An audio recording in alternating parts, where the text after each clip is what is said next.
right. Here it is, the end of season 3 of Pursuing the Muse. And as a fun last-minute idea, I thought I'd reach out to a couple of this season's guests. And I am thrilled that they both said, okay. And here they are. We've got Tim Fitzgerald in Chicago, Illinois. Tim, how are you? Doing great, TC. Thanks for having me. Great to be back. Yes. And Mike Delevante in Nashville. Mike, how are you? Well, thanks for the invite. Yes. Oh my gosh. Season 3, best season ever. I'm going to say that. Seasons 1 and 2 were only 6 episodes. Season 3, I reached out, I overbooked, and so many people said yes, and it was a 10-episode season. Wow, so amazing. Much fun. That's like a Netflix series, Tom. That's getting up there. It is, and that will be 3 years before your next season. That's right. right.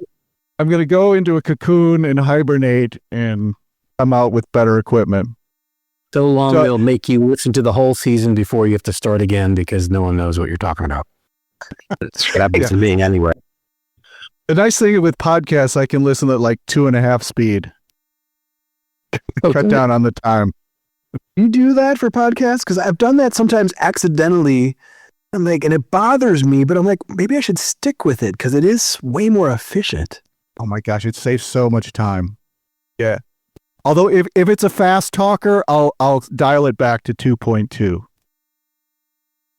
But Tom, do you edit your podcast? Do you go through and take out the smallest pauses? I heard Ira Glass does that. Like he goes down to just even the breaths between the words. I will edit like the first minute just because it's noticeable. But after that, I just let it go because lazy, I guess. I don't know. You edit out my nonsense, Tom? I left it all in. Okay. Well. All right. So let's get caught up a little bit. I know, Tim, in July, you went over to Japan and Korea. Tell us a little bit about playing over there. Wow, it's so fun. So this is the second time we've gone to Asia. Last year was the first, and we went to Japan, Korea, and China. And the surprise for me really was, I mean, they were all three surprising in different ways. But probably the biggest surprise was how well it went over in Korea. It's just, I kind of didn't know what to expect about anything, but they were just really, really enthusiastic and really open to the music and curious and engaging. And especially, I mean, it was great. And this trip was, Korea and Japan alone. We had a great time in both. Now we're getting to know more people in Korea now, and it was definitely work along with the fun. Like home base was Seoul, but we played in 4 different regions, and those were, good long drives. They took great care of us. It's one of those things where, just show up. There's a guy, beautiful guy, a promoter at the airport, and that's it. We don't have to do anything else. Lobby calls, meals, everything, rehearsals, everything scheduled out. So it wasn't hard that way. They made it very easy on us. They set us up to win. It was still long drives between cities and regions, and it was like 97 plus and high humidity and grinding, and it was. And I didn't really sleep for the 2 weeks, like 3.5 hours per night. But music was so fun, and you know how it is, and Mike, you know how it is when you play with your guys for a couple weeks straight. It's just like things start to really, really happen. Like the communication gets so good, and that's when you wish you started 3 weeks later, and because of the ego, Yeah. Not that the first show or two can't be super fun and spontaneous, but sometimes things click after a while, and you go, man, where you discover a song that you just feel like playing midway, and then you think, gosh, I wish I could have put that in the set, Yeah. But we wanted to, for the last... Oh, sorry, Mike. I said that's just all part of it. Yeah. I remember, and for the, recording the promoter, such a great guy. He's like, "Oh, I didn't record the last show because I thought you'd be all tired." I'm like, "Are you kidding? That was our best show because we've been playing every night." You're well honed. Yeah, it just feels so good. It starts to, I don't know, it gets in your arms and your body, and it just feels right. Everything's the communication. Ideas are flowing. Yeah, it's great. There's really a wisdom to touring and then recording. How many places? We did. What kinds of places were they? Clubs or theaters? Well, in Korea there was an anchor gig, which was like a 700-person theater, and that was great. That's like because it kind of need the anchor gig, the clubs are great, and then the restaurant in Korea were clubs, and then in China it was the Blue Note Beijing, which was kind of the other anchor gig. So last year we had 2 anchor gigs, one in Korea and the Blue Note, and then this one was just the theater as like the anchor. That's the main one to just drive the finances, etc. And yeah, that's great. Mm-hmm. Got it. So it's so fun. I love it. When I first booked this gig, I don't know if we talked about the last year. The agent told me, he's great, another great guy, and he said, at your age, jet lag is no joke. I'm like, what do you my age? What do you mean my age? Not messing around. Yeah, but you know what? He was right because it's a bitch. There was the jet lag. I mean, Europe is one thing, but that extra however many hours, extra 6 hours more to Asia, it's really tough transition sleeping wise. It's like double jet lag. It's not like we're just trying to get on Asia time. We're trying to get on Asia time, but then be sharp to play at night, and then you don't want to go to bed because you're hanging out. And so I'm like jet lag and then another jet lag. Yeah. You could almost just stay on Chicago time over there. You know what I mean? Like just wake up at 7 p.m. or something, or wake up at 3 p.m. and go to the gig. But of course, you want to like see things and have to drive. How many hours ahead are they? Like 13, something like that. As if it were like 20, you could just be like tomorrow. Yeah, I mean, or 24 and just stay in Chicago. I suppose. Right, let's get weird. So, Mike, have you done any shows overseas? I did a lot of it back when Bob and I were full on. First record on Rounder, and then the second record on Capitol. So we did a lot of. We went over there by ourselves a couple times, and then we went over as a supporting act for Steve Earle. One trip that was almost 3 months in Europe, just acoustic, and then we did some full band stuff with Emmylou Harris over there. So yeah, I really enjoyed it. I mean, I liked touring the States, but there was nothing like having that added benefit of sightseeing when you can. But we got it down to not much. I mean, there wasn't much sightseeing really. You get it down to, and I'm sure this is what happened to you. You wake up kind of late in the day because you've been up all night, and then you just run down to the town square, and then you walk around for a little bit, buy a postcard, and then you're back to either the bus or the airport, or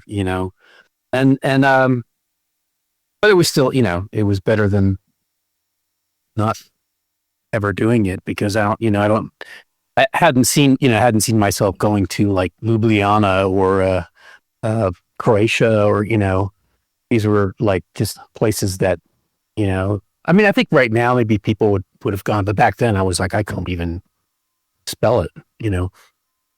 Right. It was a lot of fun and beautiful. And it's so beautiful, all of it. The people were so nice and great. So, but it's been a while. I haven't been back there in a while, so I'd like to go back. I was over there for like 3 months.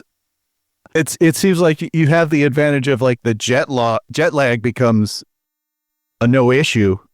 Did you find yourself getting? And you had the advantage of being very young too. Yes, that does help. We drank all the way over on the plane. We drank all the way back, and we drank in between. And we, it was like, and I don't remember caring at all, really. Right. I remember flying over there one trip and having to be at the BBC studio for a live TV thing. I think like an hour after we landed, I thought and I felt like I was hovering above my body, looking down at myself, going, "What are you doing?" It was really out there. So I'm exaggerating. We were probably pretty tired, I think. Yeah. From what you remember, from what they told you. They told me. No, we weren't too bad. Because again, when you're younger, you do all that stuff. And we were fine. We were on an airplane going overseas and the beer was free. So what do you do? Yeah. Your Honor, it wasn't my fault. You don't say no. Anyway. So Mike, it looks like the record September Days has been out 4 months now. Little over 4 months. Uh-huh. And it looks like you're continuing to drop singles and official videos. What's the reception you're getting on the new record? It's been great. I mean, it's been so much more than I even thought. I mean, I don't know if I told you in my last interview, I kind of went into this whole thing like I was going to record. It's the first batch of songs I've ever written by myself, and so I kind of went into it as I'm going to do some recording and see what that's like. And then that turned into, let's do a record. And then it got picked up by a label. And so it was, one little domino after another that I've just enjoyed every part of it. And so reviews have been good and really good. And just continued to do, I haven't played out a lot. I've got a couple of dates coming up, but I haven't played out too much. I found myself in the middle of like a really busy season. I don't know if you guys have kids, but I had my wife said to me, it's like last year, whatever you do when you release this record, don't release it in the spring because we're going to have 2 graduations. And I said, okay. And then of course I released it in April and because it was done. And I was like, I don't know what else to do. Am I going to wait, So, but we didn't, I just didn't play a lot of shows. I played a few things. And a lot of radio stuff. We've just done a lot of radios, and no offense, the podcast is very popular these days. So there's a lot of podcasts out there. So I've done a lot of that, and yeah, I've got a couple of videographers in the family, so they like to do video work. So we've actually done a bunch of video stuff, and that's been really fun to work with everybody on that. And so yeah, it's continuing to go and. Update since I talked to you last. Vinyl, we went ahead and ordered because we had a demand for it, and that I think arrives tomorrow. And also we were approached by an Italian label to release the record over there, because that's the thing that's wild is like to ship a CD or a record over to Europe is like, I mean, it's a crazy $20-$30, just the shipping. And, you're doing it and you feel like so bad about it. You feel guilty, oh, dang. But great, so grateful that people will do it. But, I think this will be better, so they manufacture over there and they'll release it over there. So that'll be nice. And so I'd like to go over and maybe play too. So we'll see. Yeah, you gotta get back overseas and promote that thing if the product's there, right? That's right. That's right. So, Tim, your Full House record has been out a couple years now. And when you were on the podcast, you were talking about getting back into the studio.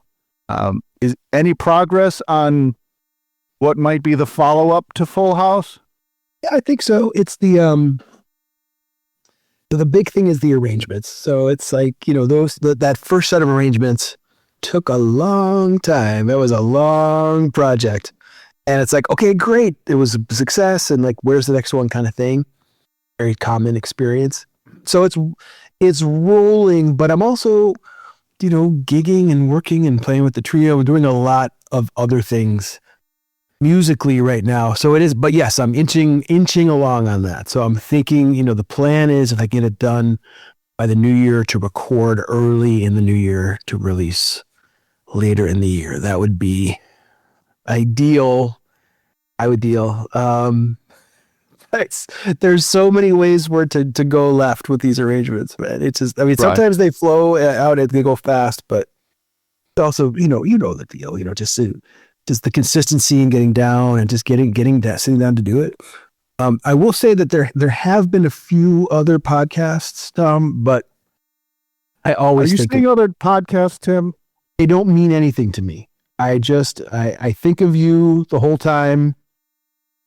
I actually called one of the other podcasters, Tom. It was a little awkward. We're cool now. So you might see something, but just know it just didn't mean anything to me compared to. All right. I'm going to have my ears out and the antenna up. I'll be listening.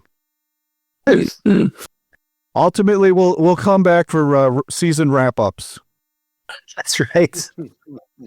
The door is always open. We'll always have Paris and the wrap-up. We'll always have Oak Park. We will. It's true.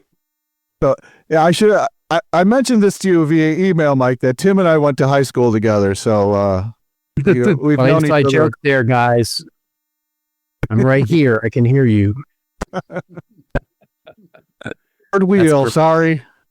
Still friends. No, that's great. I have reconnected with. I was always friends with high school guy, but you go your separate ways for years, and then I went to a reunion, and then just kind of reconnected with these guys, and everybody was kind of going through the same thing. Their kids were getting older, and I go up to New York, New Jersey area maybe 4 times a year now, and we all get together with the same crew, and they come down to Nashville when I'm playing, and it's been really great. It's been really nice, I'm probably closer to them now than I even was in high school, just because sort of. Well, that's great. That's wonderful. Yeah, it's really, really fun. There's something grounded. I'm not in touch with many people from the past few, but there's something very powerful about that shared common time, that shared background. It can be just even if you never talk about just having it, this can be a powerful thing. And it's a short period of time. We're talking about if you talk about high school, we talked about this in our other interview, because I ended up writing a lot of songs that I think, just found myself going back to those times. But if you think about high school, it's 4 years. It's so short, but it's nothing. A lot of crap in your head went on in those days, good and bad.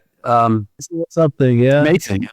Yeah, it's great because you can pick up where you left off, and plus a lot of the guys, you might have known them even much longer than the 4 years. But I switched schools from a public school to a little Catholic school in like 8th grade, and they had been going to school with each other since kindergarten, and a lot of them knew each other pretty well. But it's all small town. I mean, we're talking about one town that has 2 schools, and it's not like Nashville has like 50 schools. I don't know, it's probably like that where you guys live too, but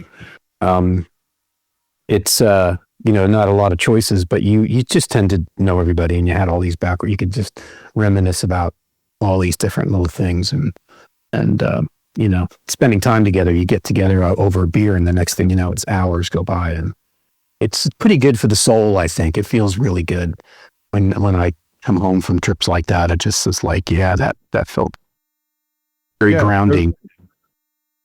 There's a trust. These are people that accepted me when I really was still figuring out who I was for myself. So it's good to reconnect with that and to remember I'm still okay. Or not, and that's fine. Oh yeah, we could be in a shared delusion, sure. It's right. But at least we're sharing it. Did you guys play guitars together back in the day? No. I didn't know Tim as a musician in high school. He was a music lover, particularly of the blues. Being in Chicago, Tim and I would talk the blues. Oh yeah. I was like fumbling my way through Jazz Band 2, and Tim, when did you officially start playing, Tim? Well, I was strumming back then, but it was very private. It was very much a bedroom thing. It was, just trying to teach myself from the records and flailing around. No, Tom and I were actually like buds in like English class. Like we'd read Passage to India, and like, you're Dr. Aziz. No, you're Dr. Aziz. Like that was the level of of nerdiness and sense of affection we had for each other. We we loved, and I admired anyone who was doing it, actually playing music with people in bands. It just blew my mind that it could even be possible, so it was a small team back then, wasn't it? I didn't know that many people that played. I don't think that many people played in my class at all. Wow. My brother's class, he had one other guy that played guitars, and the two of them would play together, and that's how our first band started. As I honed my way into that. He was 3 years older than me, but I just sort of like barreled my way into that situation and started playing with them. But that's awesome. That's the first band. But yeah, they I don't think anybody in my class played at all. So I didn't really. One kid. It's so funny. So my brother Bob is 3 years older. His best friend played guitar, and he ended up playing bass in our first band. And then one of my really close friends was a year younger than me. He was the drummer in our band. So really, the four of us were high school, St. Mary's Rutherford High School guys. And the first couple of years of our band were just those four guys. But it doesn't take off until you're in high school. It felt like, I don't know if you guys felt this way, but it felt like you just weren't, either you didn't have enough time or you just weren't mature enough to get that together to be in a room and sort of make music together. I don't know we really didn't start till we were in college age, really. Yeah, I had a big lack of confidence issue, and there was always hard to find a bass player. Everybody wanted to play guitar, but we made this guitar player play bass. I mean, he wasn't a bass player. Oh yeah, yeah. That old joke about the kid who goes for bass lessons. Stop me if you've heard this. Where first week comes in, it's like, this is the E string, goes home. Second week comes in, the teacher says, okay, this is the A string. Kid goes home. Third week, kid, he doesn't show up. He calls home. Teacher calls home. It's like, hey, student didn't show up. It's like, oh, the dad says, oh no, he's got a gig. Yeah. So, he will be on the road. Be on the road for the foreseeable future. That's right. But no, I thought that I had missed. I loved music so much, as we do, as many of us do. Most, I don't know, many of us.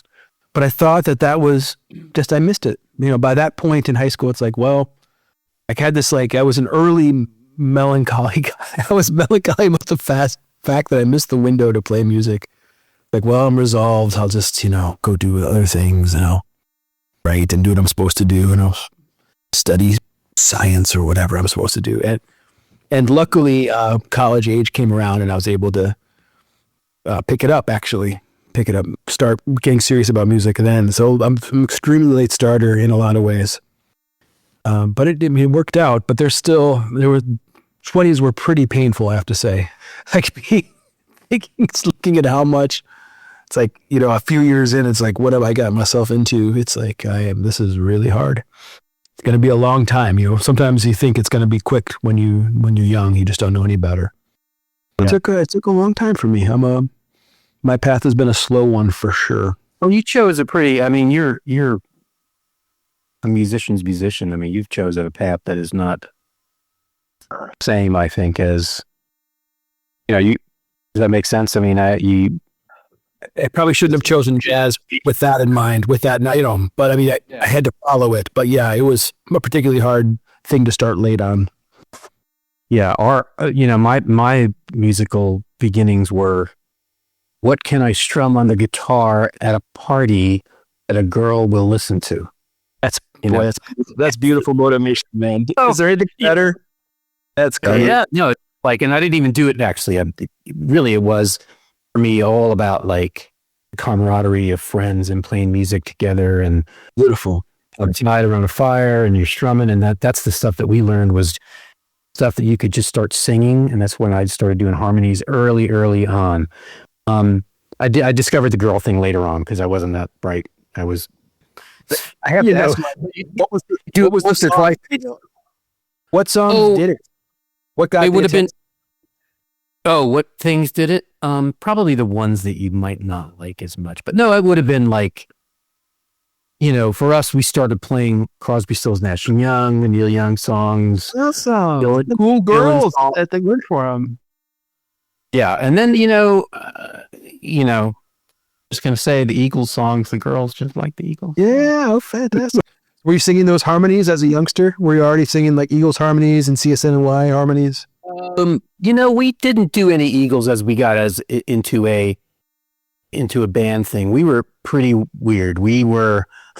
Our first band was a bluegrass band because I had this one guy that I told you, my brother's friend who was older, was super into country and songwriting, much more like country or folk music more than we were, I was more into like straight up, I'd be into Tom Petty, I'd be into Springsteen and rock and, and I liked older stuff too, but he brought around the first John Prine record, and then he brought around the 3-record set, Will the Circle Be Unbroken by the Nitty Gritty Dirt Band. And hearing all that stuff and like just these standards played by this group of young guys and hearing the banjo for the first time, I thought, oh my God, I just like something about that. I just wanted to learn. So I went and I took banjo lessons. And I took banjo lessons for about a year, 5-string, from this guy who was just incredible.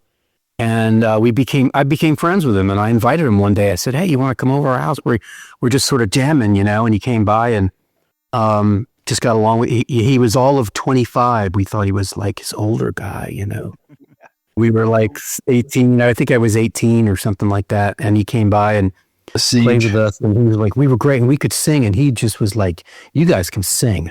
A lot of people can't sing. And so that's when we started doing all these 3 and 4 part harmonies. But we were doing bluegrass songs. We were doing like old Motown songs, Beatles songs, Searchers songs, all in a bluegrass format. Because we really didn't know anything about bluegrass. We live in New Jersey. We don't know anything. We just like, we know those couple of songs that are on there. And of course the Grateful Dead had the Will the Circle Be, the Old and in the Way records. You guys remember hearing about those?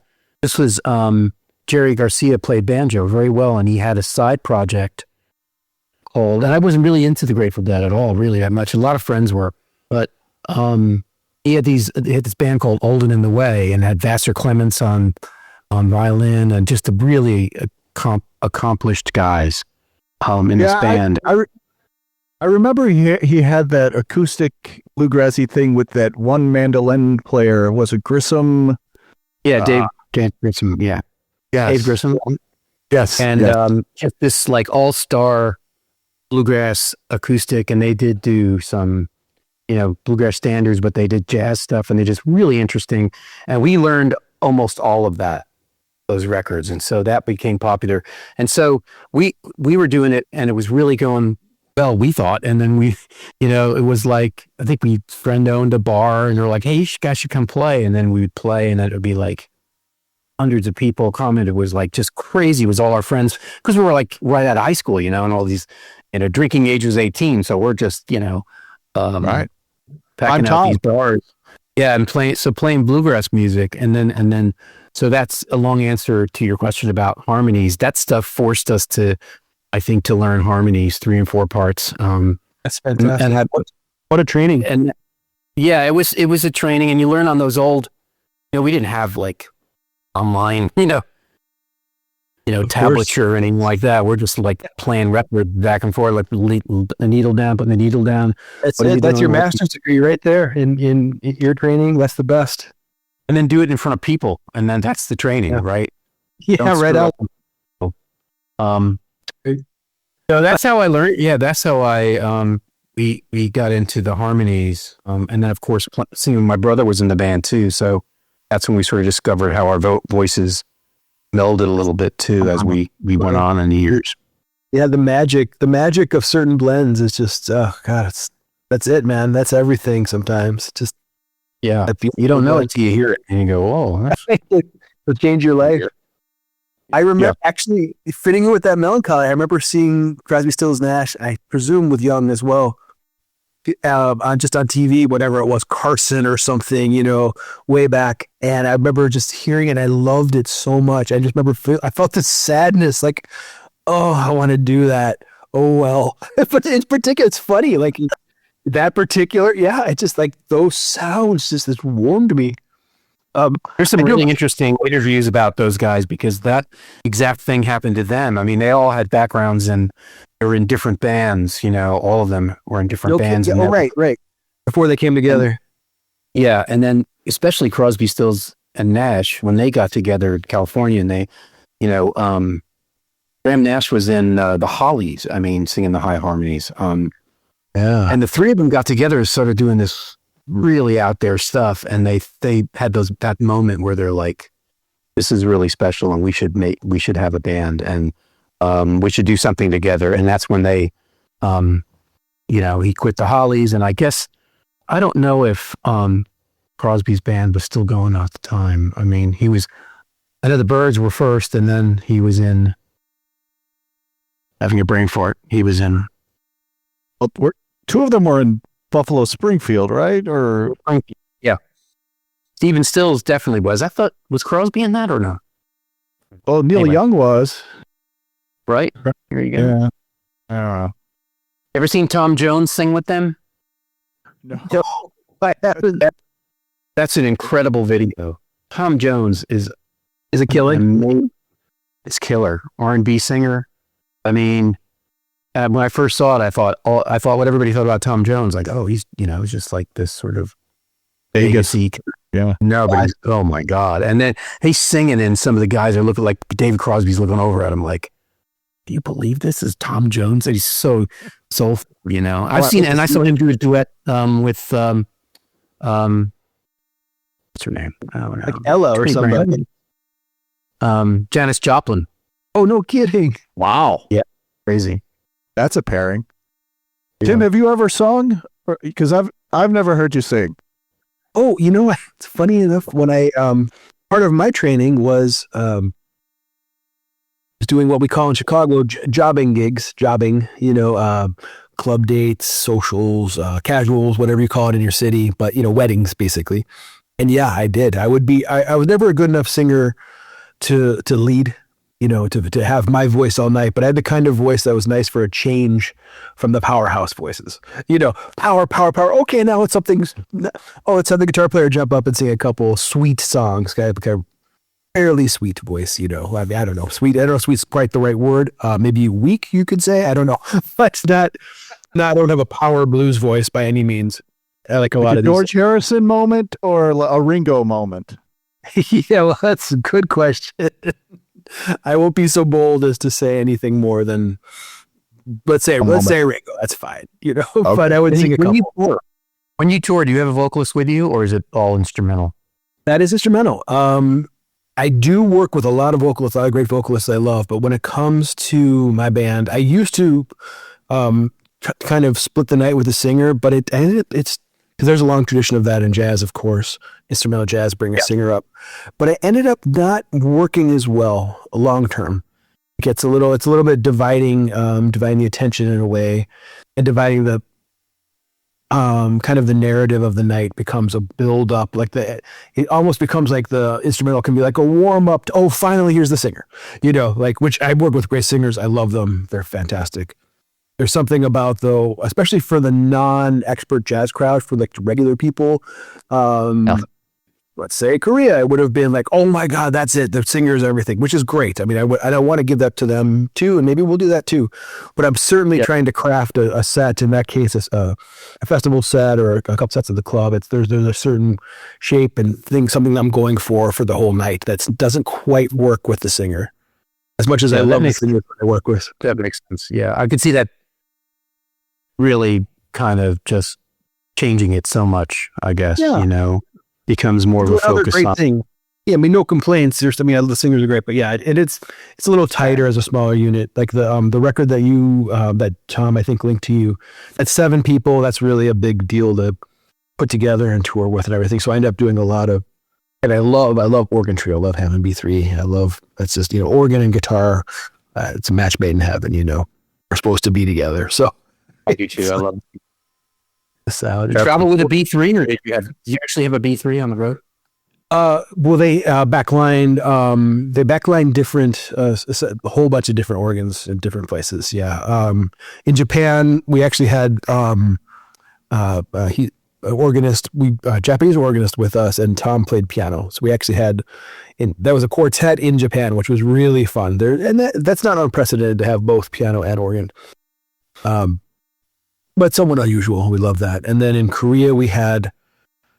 Tom usually was using a keyboard and a piano combination. Sometimes he did. And then, yes, they backlined an organ, not a B3, something smaller, a digital organ that sounded great. I thought I saw, I don't know if this is still a thing, because I don't know. Do people travel with like a little Leslie too, just to, yeah, if they don't have. Yeah, there are, boy, I've seen their solid state Leslies, which are a lot lighter. Leslie simulators, Little desktop Leslies, yeah, it's interesting. Like just to get that, real sound. I don't know. It sounds like people get that anyway, but I don't know enough about it. There's nothing like the real thing in a lot of ways, Tom has a Viscount, which is good, and the Hammond, they have their digital ones. My steady Wednesday night gig, there's a good organ on that here in Chicago. Hammond is a Chicago company originally, so there's a little bit extra Chicago connection there. Not that it's exclusive to Chicago by any means, but yeah, it's boy, I love that. And I also love the sound of Rhodes and guitar. I'm always like, I love it. And then I go back and I hear like, There Goes Ryman Simon or something from my childhood. I'm like, oh, this whole record is Rhodes and guitar. That's maybe why I love it, because I listened to this record 10,000 times as a kid. And now I'm just acting it out as an adult. It's, here, yeah, no, we are a product of our influences, Yeah, absolutely. I saw you at Fitzgerald's in June, Tim. Yes. Does Fitzgerald's have a Hammond on site? Yes, that is back. That is theirs. How often does that happen? That a venue has a Hammond? Is it like 50% of the time, or? Well, we could count through the major jazz clubs in Chicago and see who. Definitely less than 50% in rooms. Oh boy, that's a great. Let's see. Well, the Green Mill has 2. Wow, and showing off. Yeah, well, that's nice because they would occasionally have battles too. That's a whole thing. That's great. Dueling Hammond B3s. Those are some loud gigs and awesome. Let's see, Andy's Jazz Club in Chicago used to have 2. I remember that was a thing for a while. I don't know if maybe they have 1 now. I don't even know. Le Piano's got 1, but I don't think there's 1 at the Showcase. There's definitely not 1 at Winters. Really? The Showcase doesn't have a Hammond B3? No, they will backline 1 though. Like they will bring 1 in. They'll bring a backline company. Will bring 1 in. There was 1 the other day actually waiting. It was staged or whatever, just to the side, wait for whatever was going to happen the next couple of days. Like, at this point, Jazz Showcase is like the premier jazz club in Chicago, is it not? Well, it's certainly the oldest, and they get, we love, it's Joe Siegel was institution. If you don't know Mike, this guy, Joe, he actually brought Bird into the Showcase on a regular basis. I mean, he went back that far. And it's moved a lot of different venues, always the same name, but different physical spaces. Not that many, but a bunch. And then it's been in this current home for, I don't know, maybe 20 years or something. And it's in the South Loop. And yeah, it's one. I mean, it's definitely the oldest. We love the Showcase. We love the Green Mill too. The Mill is really a special place for us. Right. I shouldn't make you invite enemies. You can only pick one best. So I'm not going to put you on the spot. You don't need that kind of pressure. I'm surprised that they have Hammond. I don't think there might be 1 or 2 clubs in Nashville that actually has a B3. You're kidding. Rock clubs. I guess that I'm learning here that maybe that's more of a standard thing for jazz clubs. But I mean, when we were playing, most clubs didn't even have drums. Now I think everybody has drums, and I think that just benefits the clubs, But we're talking about rock clubs, They're most people bring in a. Now, if you see somebody, Tom, with like a digital piano, is that like bogus? Is that like no? They're not going to be any good. I am not a snob. I trust the keyboard player. You do, yeah. So it's not a. He has to lose my trust, really. Okay. What about you, Tim? Do you think if you saw a digital piano, would you be like, no, I don't know? Well, I wouldn't put it on the piano player. I wouldn't say, "Oh, that guy's not legit because he didn't bring a concert grand piano to this gig." Yeah. I think of our clubs. Let's see. Winters had a very expensive digital piano for a while. I think they weren't crazy about it, the guys, but it was crazy expensive. I didn't know. It was like I can't remember what they said, 10,000 or whatever. It was like lots of money. And they eventually, they got a good piano, which is obviously more maintenance. Oh, yeah. Expensive. But boy, I'm glad they did. So I definitely don't hold, no, I don't hold it against anybody. You hold it against them? No, I mean, it just seems like a luxury to us. I mean, I do, I had a keyboard player that played with me, and she's a tremendous player. Her name is Jen Gunderman. She's in Sheryl Crow's band. And she plays piano, but she plays so much that I think having a B3, she probably owns one, but I can't imagine she could get one in and out of a club that quickly. Because, we play, 90-minute sets, I mean, it's just, and then there's like, there might be 2, 3, we may play a 6 to 8 session, and then there's an 8 o'clock band. I just don't see it happening, ever. Unless it's like a bigger touring band, a recording session where, minutes for recording sessions for sure.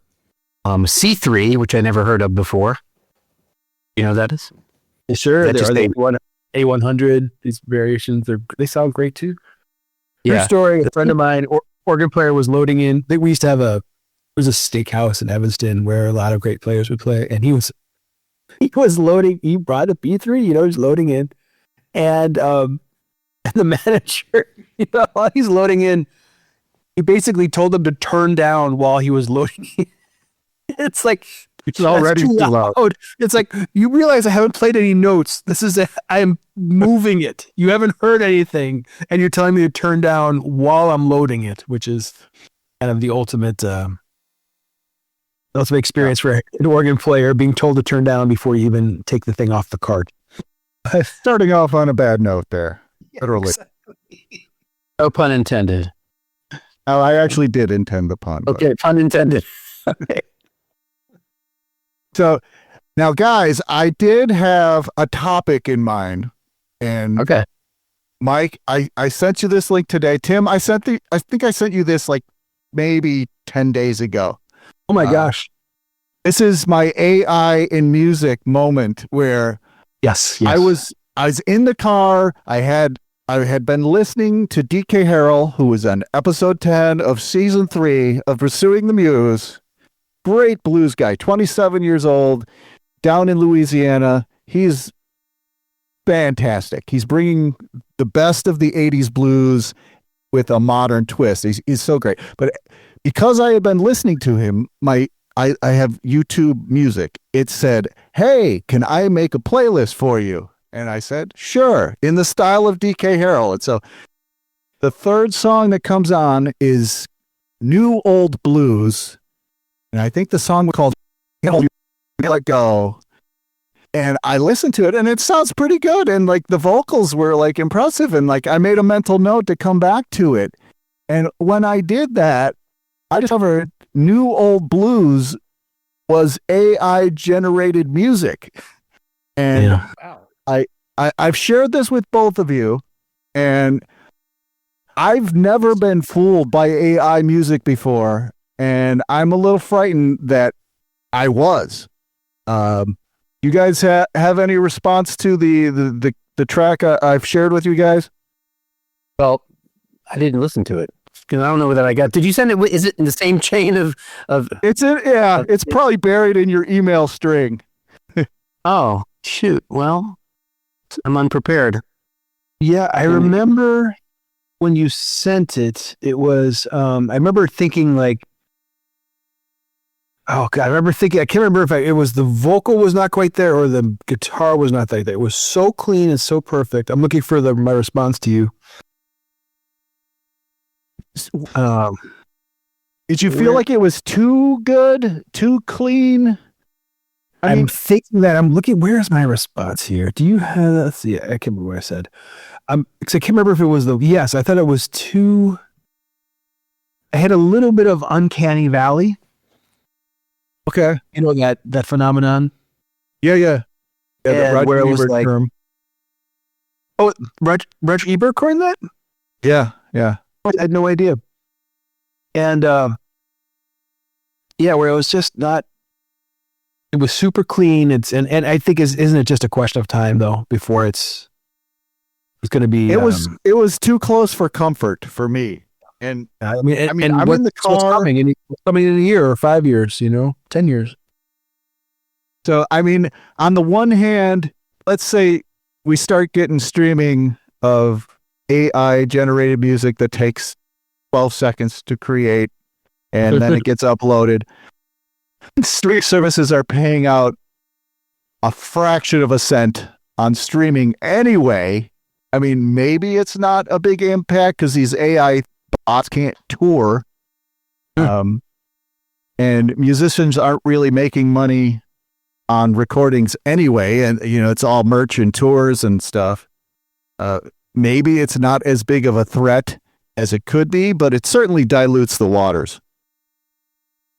Well, certainly if, I can see many ways it would harm real musicians, including Spotify could use and I think they're already doing, they use their own AI, because instead of sending a fraction of a cent to musicians, they can keep that fraction of a cent for themselves. If they hey, we made this, Spotify, we made this AI music, and we'll just take the profits. Thanks very much. And of course, we're going to support it and push it out. And if people can't tell the difference, I mean, I could see it being really profoundly negative, actually. Mm-hmm. Something in the news about semi-separate issue was it a Sarah Silverman movie that it was like a follow-up to a movie, I don't know what it was, but it was a comedy movie where they used AI to, they put in her comedy and her jokes, and the script was written for like whatever the movie was, number 2. And then there was a lawsuit around it. I don't know that they did it that way to say, here's what we're going to do, but it was like the second version of a movie, and she was the one who starred in it and maybe wrote it, and she had nothing to do with it. And then I thought I read that somewhere, and it was like, I don't know, that's a whole new territory for a lawsuit. I don't know I don't even remember how it came out. It's pretty. Right. And then I recently read a newsletter where the author is saying that we're going to need like a certificate of authentication on a sound recording, like almost like a eBay seller. Do you trust this? Is this a real artist? Well, at least we'll be able to have an AI lawyer sue and could sue their AI lawyer. And then we could have an AI designer do the certificate, and then. Can you pay with AI money? Monopoly? AI money, that's right. Bitcoin coming off the blockchain. Can of oil for their joints, and if it's a physical robot. Does anybody know, when you're in Instagram and you pull music onto something, are you pulling it from Apple or Spotify, or do you know where that comes from? Oh, that's a great question. My God. That is a really good question, and I don't know the answer to that. That's not really my question, but I was like, so put that aside, and if you go and you can like type in mood, and there's so much stuff that I don't recognize, and that doesn't mean anything, but I don't recognize the artist, and I don't think it's a real artist. I think it's just, so I wonder if you're, so say you're getting whatever you're getting, 0.00008 cents, right, for a Spotify play, but then, which is bad enough, but then if the competition is something that's not a person, and you're pulling that down, I wonder where that money's coming from. Because there's a whole bunch of music in there that you can click on. It's just all instrumental, and you can kind of tell it's kind of like mood kind of music. It just sounds fake-ish, but I think real enough where you could go, well, that's fine for, say, a corporate video, background music, or something like that. Anyway, is it even fine for that? I don't know. Oh no, I mean it's fine. Like it's not terrible sounding. Fine for a corporate video. It's not fine. Right. It's not the main focus. Yeah, and it's like, yeah, I shouldn't even say fine or not fine, but it was like the bar is lower, for a background of a corporate video where people, but still, it used to take an artist to put together a track, and that's a whole form of, that's an industry. People that talk scripts, I've hired them, do scripts or people background music for, you hire people to do that kind of stuff. And so, yeah, I don't know. Depressing conversation because it can only get worse. Right. And I think that's a danger where people get used to the bar being lower. And, that would be unfortunate. So. Boy, I'm really glad I brought up this bummer of a topic. Thanks, Tom. I appreciate that. Great year-long wrap-up here. Just to end with fresh. This is your job. We don't need you anymore. I'm just going to type prompts into a chat GPT as interview questions, and it'll answer. That's season 4. That's hilarious. What were you thinking on Can't Hold On, Can't Let Go blues song? And then keyboard. There's season 4 right there.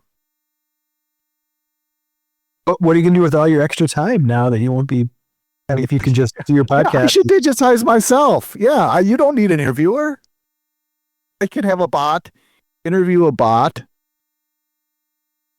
There you go. And have bots listen to it. There you go. It's full circle. Upload it to Notebook LM and have the 2 AI podcast hosts talk about the interview. All right. Now that I'm superfluous. You guys got to go on the road and keep rock and jazz alive. That's what I'm saying to you guys. That's the call to action here tonight. You guys need to be touring. It's on you. At my age, jet lag is a bitch, but I'm into it. I'm into it. All right. What about closer? What about Nashville? There's a jazz scene here. Have you been here? I've not. I'd love to go. I know a few. I think he just moved away though. But really fantastic saxophonist. Maybe you knew him. Joel Fromm moved from New York to Nashville. Just familiar. Oh yeah, there's a keyboard player. There's a keyboard player that I met years ago. I played with him, and then he played on not this record, but the last record. And he played with us. He played live with us, but he's really a jazz player. His name is Jody Nardone. And he plays here. He's got a combo here, and they play. And that's not my world, but we're really good friends. And that's great. He can play kind of anything, but there's a place called Rudy's here. I mean, he can just. But there's a couple of jazz clubs because he's always like posting it on Facebook. But I'll follow up with you because I think it's. I think he said it's a fun. It's a good scene. Yeah, I'd love to. Yeah, I'd love to get there. I've only been. I've been to in Tennessee. I've only been to Memphis a few times, and last time was to play at Crosstown Arts, I think they call it. I loved it. I had some fun time in Memphis. Yeah, Memphis is fun. Great. And just had so much fun with people, and of course I had to go over to Stax Museum just to pay tribute there. As far as going to those museums, my favorite though is still Motown Museum. That one just still hits me in the guts. There's something about that setup. It's something about going into studio. House, yeah, that's a great one. Did you feel claustrophobic in those little rooms? I didn't. I was really just out, and I do get claustrophobic. Yeah. I felt fine though. Just so small. Yeah. When we walk past the, they're like, this is where we had our reverb, and you clap, you're like, there it is. That's the reverb. That's that, boom, that physical space is such an important cultural milestone for everything we've been listening to for whatever, Yeah. That probably was my favorite museum too. Yeah. Because it's in the place where it happened too, I mean? Yeah. It's still, But I'd enjoyed Sun Records. I don't know if you ever got there because that was... No, I didn't. I only had one tourist day in Memphis on that last tour. And I wanted to go to the African American History Museum and Stax. Yeah. And unfortunately, the African American History Museum was closed that day, but a kitty corner was the Cozy's barbecues. And so I didn't get the cultural experience I wanted, but maybe I got the one I needed that day at least. There you go. You got it. There's a world-class African American Museum of Music here too in Nashville. Ooh, pretty new. Fantastic. I'll go to Nashville with bells on. I'd love to go down there, and so many of my friends go down there to write and hang it. Yeah. Yeah, you're so close. I mean, I'm sorry, Mike. What are some of your favorite places to play in Nashville? So, they've changed over the years, but I'd say now, one of my favorites is, Five Spot in East Nashville is a bar. It's a good bar, stage, good sound system. They do early shows too. Most people in our world do the 6 o'clock show. Yes. It's so reasonable. I know, it's like crazy. All over that. Right after work, they just come in for a couple beers and see it. It's a good bar hang. And then there's a place that has been around forever called Brown's Diner, which is really literally a diner from the 1920s, and it's just a diner car that used to just be a burger place, but over the years they'd added onto it. And it's always been a place where you could go and maybe have 2 acoustic guitars and play, and it was funky inside, but they have a new owner. They've sort of cleaned out the back, but they haven't cleaned it too much. It's still really funky. But it's starting to get even more popular now. It's it's a pretty cool place to play. So I like Brown's Diner. There's a place called The Basement, which is a nice little club. And then, there's a great vinyl store here in Nashville called Grimies. And the owner of that owns 2 clubs. He owns the East, which is on the east side, and that's a bigger club, and then The Basement, which is a sort of club. Those seem to be the highlights. And then there's been around forever, by the way. That's it's where every touring band from Dire Straits and the Ramones and everybody throughout the 70s played this club. And it's gone through different iterations, but it's right near Vanderbilt. That's pretty cool. And there's other ones I'm probably, leaving. I was in Nashville in March, and I went to Skinny Dennis, and I thought that was really nice. It's newer. I think it just opened in January, but it's East Nashville, not far from Grimies. East Nashville has all the cool. Dee's Country Lounge is really cool, and it says that, but it's lots of different music plays there. And that's the thing too, Tim, is Nashville's known for the country stuff, but man, there's so much going on here in all different music. At one point, Rolling Stone said that Nashville had the #1 punk rock scene in the country, which was pretty wild. Incredible. So, I had no idea. Yeah. Wow. Yeah. It's really, it was first known before country music here. I don't know if you knew about the history of R&B and the blues in Nashville. There was a strip that had all of the original clubs. If you look it up, it had all of it way before country music, because country music was about the radio station, Grand Ole Opry, started broadcasting from different places and settled in the Ryman. But prior to that, it was I think it was in line Chicago straight down to Nashville, and all these blues and R&B clubs were. It was on a circuit. Was mostly known for. Love it.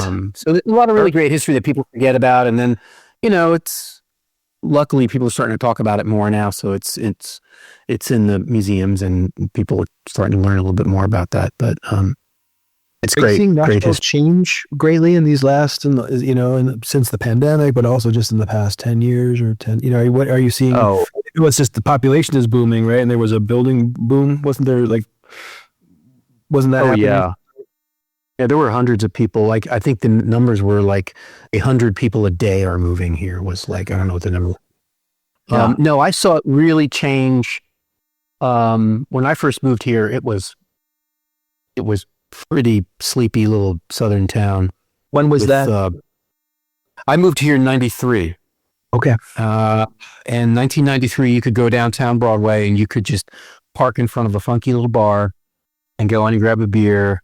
A lot of the old stores were boarded up. It just wasn't a scene. I'd heard this. I'm not sure if it's true or not, but there were some laws on the books about people that could live or develop downtown areas and living in the downtown. It might have been because the Capitol was there and you couldn't have apartments near that. Completely quote me on this because I'm completely wrong. But a lot of people didn't live downtown, and then that changed. And they changed the law. Then people were starting to develop areas downtown, and they started to revive downtown. There's a very active downtown partnerships, and and the chamber and all these different bringing. I don't want to say slowly, but I saw it change very quickly because I sort of wrote it a little bit because I don't know if you know, Tim. I also do graphic design and branding, and that's nice. Great. I went to art school for that before I played music, and so or I'd say doing both of that kind of stuff. And when I decided to take a break from the music business and go into design, I really thought I'd have to go back to New York to get clients. And people were just moving here, and moving here was just like, and things happened very quickly.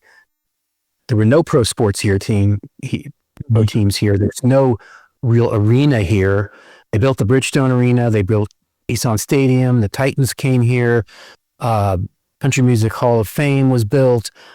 This is Cliff Notes, but the hotels were like popping up, all this kind of stuff. All this, Right. it was crazy over a period of like years. And so I was just like able to, it was just generating work for a lot of people, That's great. Was it driving artists out with, I imagine rents were going up proportionally with all that activity. Yeah, it's bad. It's pretty bad in that way. It's, in the sense, like I'm sort of got my feet in two different parts of it. It's like I see it business wise, it's good for a lot of people, but the other side of it is, it doesn't really benefit the diehards. And part of me is like, I came here to play music, and I met so many friends that were songwriters, and they were just living a great, life, writing songs and playing shows and then it changed. And I'm sure it changed 10 years before that, or 20 years, maybe not at that rate, but Right. people that work downtown, they can't afford to live in it. You can't afford to live in Nashville. They have to go 20 miles out to other areas to be able to live and come back down. And, all the clubs are closing, and then there's, new clubs, but all that stuff is changing enough where people are, a lot of them are moving out, because they can't, and it's just changed too much, changed too fast. I think that hit people pretty hard that were in my, in my world of Americana, where it's like, Has it moved to places like East Nashville and made that, come up in prominence just because it's not sustainable to be in the downtown? Right. Yeah. I mean, the downtown just turned into such a,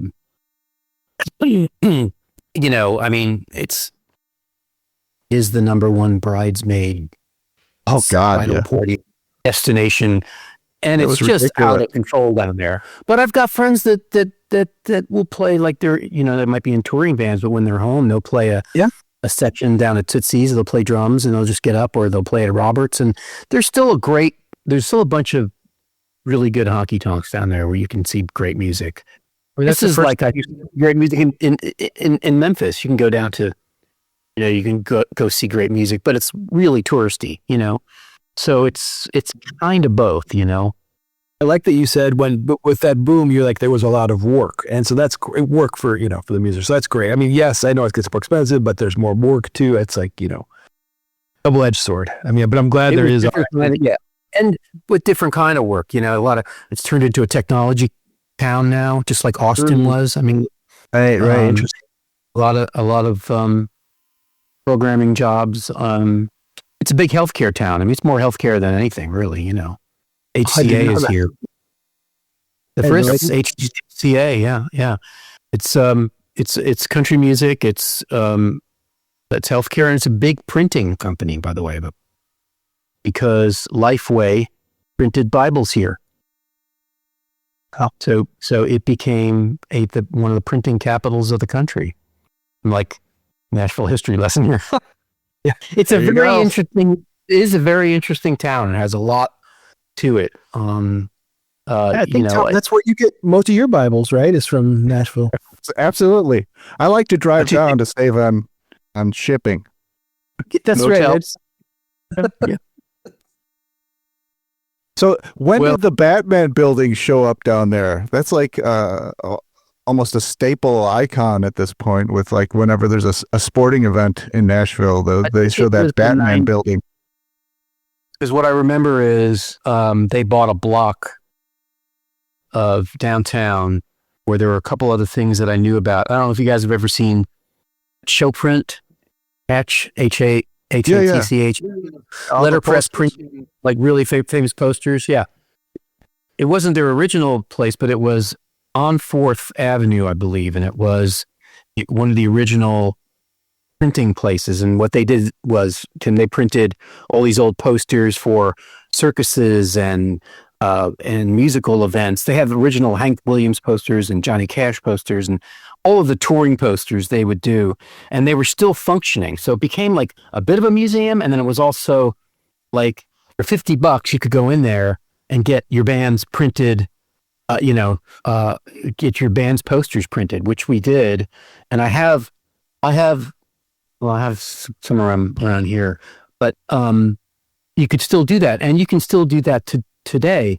But what I remember was AT&T came in and they bought that whole block, and they made them move, and then they moved around the corner to Broadway. But the guy that ran that for like 25 years is a really good friend of mine. In fact, he was one of our first friends here. Because we loved music and we loved art, so we found ourselves made a beeline for this letterpress poster place.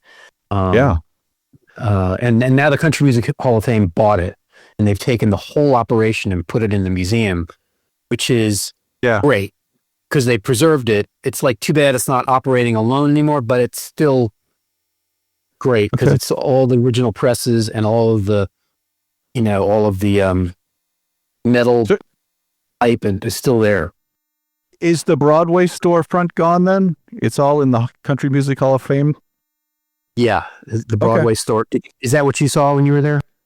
I saw it on Broadway several years ago, and then on spring break, I saw they had a location in the Country Music Hall of Fame, and I just didn't know that was now the one and only. But that's interesting. It is. But I mean, they're also in, it's in the airport now too, along with everything else, a little kiosk of historic, CBGB's is in the Newark airport, so, But it's just as real. I can smell it from there. It's a kiosk. What is it? Just selling T-shirts for CBGBs? What is it? When you say it's in the airport, what is in the airport? They have a venue? It's a bar. I think you're kidding. I think you can drink at it, and they might have music. I don't know. I've walked right past. There you go. Wow. I was fortunate enough to play at CB before they closed, so I did play there. And I've been there. The airport one? No, yeah, right. Airport, no. Before they closed it. Mike, get back to me when you play the airport location, okay? Yeah, right. You haven't made it till you played the airport. Tootsie's had their little place in the Nashville airport. Do you walk past that? What's in the Nashville airport? Tootsie's is the honky tonk downtown Nashville. There's a little. Oh, I haven't seen it, but I've been in the Nashville airport. And it's people play there and they're great. It's like right. That's what I discovered when I was in Nashville. Everybody's great. Everybody's great. Yeah, I thought everybody was great in New York, and they're not. There's great in New York, but Nashville, great. All caps, great in Nashville. They really are. They're just everybody. They're not there. They're not visiting for fun. They're there for they mean it.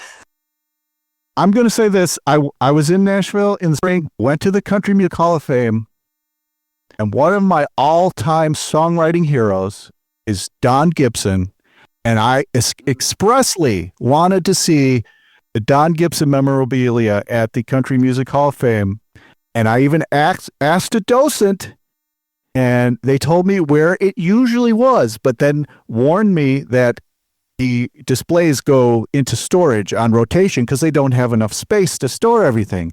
And I discovered that the Don Gibson memorabilia was in storage when I was there. So I was very disappointed. And I'm going to put this task on you, Mike. If Don Gibson ever comes out of storage, you have to let me know. Let me give you another little. I'll give you another little tidbit. My brother Bob, and I moved to Nashville with my brother, and we had a band together for years and years, and we still play together. And he also went to art school like I did. He is the official photographer at the Country Music Hall of Fame. Ooh. He photographed all of the. He does still lifes of everything. He'll call me one day and say, I'm photographing Johnny Cash's boots today. You're like, oh my God, or Patsy Cline's dress, and they're all set up on. They're beautiful. I mean, they're set up on sort of white backdrop, and they're just they're anything you see advertised. I'm sure he shot all the Don Gibson stuff, so I'll ask him. Wow, that's amazing. Yeah, he goes down there a couple times a month and shoots a bunch of stuff there. Oh, that's so cool. Yeah, it's still a small town that way. It's like people, small world, small town kind of thing. Yeah. All right, guys, this is probably a good time to wrap it up. We've been, oh my gosh, Mike, we're almost shattering the record you set of longest podcast. It should be easy. There's two of us. You can't help yourself, man. So I'm sorry. Yeah. Pursuing the Muse. I mean, that's a good thing. Pursuing the Muse season 3 is wrapping up.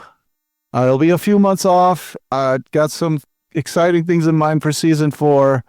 I will say this would have been episode 11, and I was talking with a friend about how it reached 10 episodes, and he said, "Oh, for episode 11, you should reach out to Spinal Tap." And excellent. I tried. I thought of that. You said 11. That's so embedded in my brain. I thought of that. So I could not get. I tried to reach out to both Michael McKeon and Christopher Guest and did not get any response. So no Spinal Tap episode. So you guys have to be Spinal Tap for us on the wrap up season episode 11. But love it anyway. I will say so. Thank you so much for coming. This is a short notice. It was a lot of fun, and congrats on another season, my friend. You're doing it. You're killing it. Yeah, so it's so much fun, and talking to artists as talented and amazing as yourselves is a big thrill. So thank you so much for having us. I'm learning a lot from listening. So good to meet you, Tim. You're great to meet you, Mike. I look forward to listening. Do you have any parting words for us, Mike? Where to reach you? What's up ahead? I'm looking forward to hearing Tim's music more. Right. I started listening, so that would be a parting thing. But well, I don't know. Whoever likes vinyl, I've got vinyl. I'm happy to send you guys some, or if anybody wants to order it, it will be online. Excellent. Tim, any parting words? Oh, just thanks. It's so happy to get to talk about such great stuff with great guys. You're so wonderful. And Mike, thanks for expanding my horizons today. I learned a lot. And Tom, you're always expanding my horizons, sending with your newsletter and your great stuff. And if anyone's listening to this and is not subscribed, they should definitely subscribe. To you. Substack. I'll mention it. Yeah. Rehydrator.substack.com. But yes. Here we go. Come on board. Thanks so much for having me. You might have to put it in the show notes. Right. I did fact check your Sha Na Na Bowser reference from your episode and put it in the. I did put it in the show notes. So Oh my God. the show notes are there for a reason, people. That's right. Could AI do that? I don't think so. There is no AI replacement for Tom Compton. So AI explodes if you ask it about Bowser and Sha Na Na. It's just it collapses on itself. it would. The hallucinations are powerful. The AI. Does AI know that Sha Na Na opened up Woodstock? Did they know that? I don't think they do. No. Yeah. No. It's a little All right. Sha Na Na. They don't know it. They don't know everything. I will fact check that and put it in the show notes. Okay, good. All right, thanks guys. We'll see you. Good to talk to you, Mike. See you down the road. Bye, guys.